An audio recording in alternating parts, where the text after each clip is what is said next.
السلام علیکم ورحمۃ اللہ وبرکاتہ۔ بسم اللہ والصلاۃ والسلام علی رسول اللہ، اما بعد۔ ریاض الصالحین سے آج 70 نمبر حدیث ہے۔ باب فی التقوی عن ابی سعید الخدری رضی اللہ عنہ، سیدنا ابو سعید خدری رضی اللہ تعالی عنہ روایت کرتے ہیں، عن النبی صلی اللہ علیہ وسلم قال، نبی کریم صلی اللہ علیہ وسلم نے فرمایا، ان الدنیا حلوۃ خضرۃ، بے شک دنیا شیریں میٹھی اور سرسبد و شاداب ہے۔ وَإِنَّ اللَّهَ مُسْتَخْلِفُكُمْ فِيهَا، اللہ تعالیٰ اس میں تمہیں جانشین بنانے والا ہے۔ فَيَنْظُرُ كَيْفَ تَعْمَلُونَ، پس وہ دیکھے گا کہ تم کیسے کام کرتے ہو۔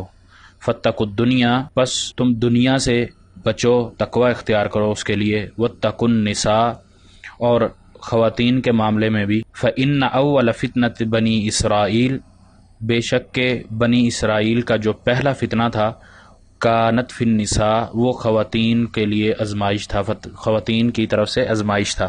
رواہ مسلم، صحیح مسلم میں یہ روایت ہے۔ اللہ کے نبی علیہ الصلاۃ والسلام کی اس حدیث میں ہمیں خاص کر تقوی اور اس کے بعد اپنی زندگی گزارنے کا طریقہ سمجھایا، سکھایا، بتلایا جا رہا۔ اور تیسری چیز اس میں کہ جو ہم سے پہلی امت گزری، قوم گزری، یعنی بنی اسرائیل کی قوم گزری، ان پر بھی عورتوں کی وجہ سے، عورتوں کے بارے میں ہی آزمایا، ان کی ہی آزمائش ان پر ڈالی۔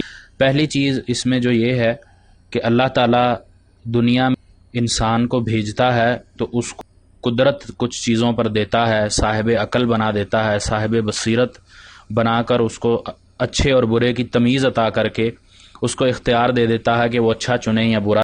تو اس میں انسان کو اچھا چننا ہے۔ پھر اللہ تعالیٰ نے یہ آگے شرط بھی لگائی، نبی علیہ الصلوۃ والسلام نے اس حکم میں بتلا دیا، فَيَنْظُرَ كَيْفَ تَعْمَلُونَ، کہ اللہ تعالیٰ تمہیں دیکھے گا کہ تم کس طرح کام کرتے ہو۔ بے شک اللہ تعالیٰ عالم الغیب ہے، جانتا ہے، لیکن یہ اللہ کی حکمت ہے، مشیت ہے، اللہ کی دنیا بنانے کا ایک نظام ہے۔ پھر اللہ کے نبی علیہ الصلوۃ والسلام نے آگے یہ بھی بتلا دیا کہ دنیا اور خواتین کے معاملے میں تقوی اختیار کرو، ان سے بچو۔ اس سے کیا، خواتین کے دنیا کے مال و متاع، انسان اس میں مشغول ہو جاتا ہے، یہ اس کا، اور انسان جب کماتا ہے، دنیا کمانا حق ہے، اس کو یہ رائٹ ملا ہے، اللہ نے کہا ہے کہ حلال رزق کماؤ، یہ بھی عبادت ہے، لیکن اگر وہ دنیا کے مال متاع میں زیادہ مشغول ہو کر اللہ کو بھول جاتا ہے تو یہ اس کے لیے فتنہ ہے۔ اسی طرح خواتین کس طرح فتنہ ہے؟ مثال کے طور پہ اگر والدہ ہیں اس کی اور وہ فرما برداری نہیں کرتا، ان سے ناراض ہو جائے یا کوئی اور معاملہ اختیار کر لیتا ہے، تو اللہ تعالیٰ نے والدین بڑے سخت قوانین بنائے ہیں ان کی اطاعت کی، ان کی فرما برداری کے لیے، اور یہاں تک کہ ان کو اف تنا، تو اس وجہ سے اگر وہ والدہ کی نافرمانی کرتا ہے تو فتنے میں مبتلا ہوتا ہے۔ اسی طرح بہن بیٹی، اس کی پرورش کے معاملے میں اس سے کوتاہی ہوتی ہے، تب فتنے میں مبتلا ہے۔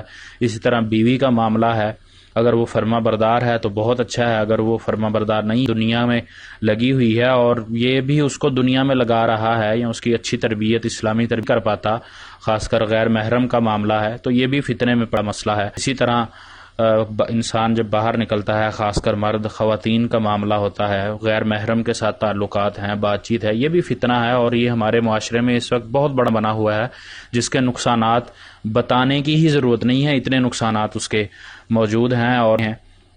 تو اس حدیث سے ہمیں اللہ تعالیٰ کے نبی علیہ الصلوۃ والسلام نے تقوی اختیار کرنے کا بتلایا ہے، اور پھر انسان جب تقوی اختیار کرتا ہے تو پھر اس میں اللہ کا ڈر پیدا ہوتا ہے، اپنی زندگی گزارنے کا، اس کو اپنی زندگی کے بارے میں جواب دینے کا خوف پیدا ہوتا ہے، تو پھر وہ احکام شریعت میں اپنی باڈی کو ڈھالتا ہے، اور اسی طرح پھر جو اس کے ساتھ معاملات کرنے والے ہیں، اس کے ساتھ رہنے والے ہیں، اس پر جن کی ذمہ داری ہے، ان کے لیے بھی وہ اللہ سے ڈرتا ہے، اور پھر اپنے آخرت کو وہ بہتر بناتا ہے۔ اللہ تعالیٰ سے دعا ہے کہ اللہ تعالیٰ ہمیں تقوی کے ساتھ زندگی گزارنے کی توفیق دے۔ وما توفیقی